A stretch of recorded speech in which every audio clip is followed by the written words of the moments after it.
मेरे प्यारे देशवासियों, अब मैं आपको जरा फ्लैशबैक में लेकर चलूंगा। आप कल्पना करिए, 20वीं सदी का शुरुआती कालखंड। तब दूर दूर तक आजादी की कहीं कोई उम्मीद नजर नहीं आ रही थी। पूरे भारत में अंग्रेजों ने शोषण की सारी सीमाएं लांघ दी थी। और उस दौर में हैदराबाद के देशभक्त लोगों के लिए दमन का दौर और भी भयावह था। वे क्रूर और निर्दयी निजाम के अत्याचारों को भी झेलने को मजबूर थे। गरीबों, वंचितों और आदिवासी समुदायों पर तो अत्याचार की कोई सीमा ही नहीं थी। उनकी जमीनें छीन ली जाती थी, साथ ही भारी टैक्स भी लगाया जाता था। अगर वे इस अन्याय का विरोध करते तो उनके हाथ तक काट दिए जाते थे। साथियों, ऐसे कठिन समय में करीब 20 साल का एक नौजवान इस अन्याय के खिलाफ खड़ा हुआ था। आज एक खास वजह से मैं उस नौजवान की चर्चा कर रहा हूं। उसका नाम बताने से पहले मैं उसकी वीरता की बात आपको बताऊंगा। साथियों, उस दौर में जब निजाम के खिलाफ एक शब्द बोलना भी गुनाह था, उस नौजवान ने सिद्दीकी नाम के निजाम के एक अधिकारी को खुली चुनौती दे दी थी।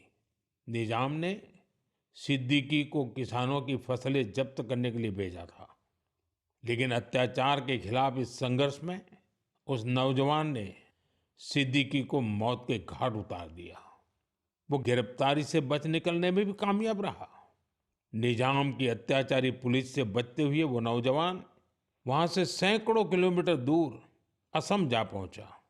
साथियों, मैं जिस महान विभूति की चर्चा कर रहा हूं, उनका नाम है कोमरम भीम। अभी 22 अक्टूबर को ही उनकी जन्म जयंती मनाई है। कोमरम भीम की आयु बहुत लंबी नहीं रही। वो महज 40 वर्ष ही जीवित रहे, लेकिन अपने जीवन काल में उन्होंने अनगिनत लोगों, विशेषकर आदिवासी समाज के हृदय में अमिट छाप छोड़ी। उन्होंने निजाम के खिलाफ संघर्ष कर रहे लोगों में नई ताकत भरी। वे अपने रणनीतिक कौशल के लिए भी जाने जाते थे। निजाम की सत्ता के लिए वे बहुत बड़ी चुनौती बन गए थे। 1940 में निजाम के लोगों ने उनकी हत्या कर दी थी। युवाओं से मेरा आग्रह है कि वे उनके बारे में अधिक से अधिक जानने का प्रयास करें।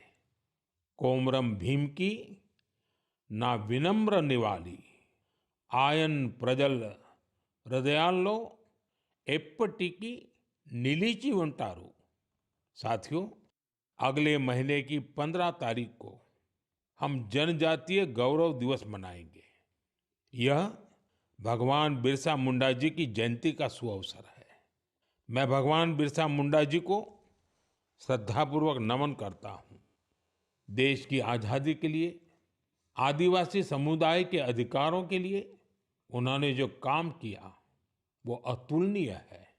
मेरे लिए ये सौभाग्य की बात है कि मुझे झारखंड में भगवान बिरसा मुंडा जी के गांव उलीहातू जाने का अवसर मिला था। मैंने वहां की माटी को माथे पर लगाकर प्रणाम किया था। भगवान बिरसा मुंडा जी और कोमाराम भीम जी की तरह ही हमारे आदिवासी समुदायों में कई और विभूतियां हुई हैं। मेरा आग्रह है कि आप उनके बारे में अवश्य पढ़ें।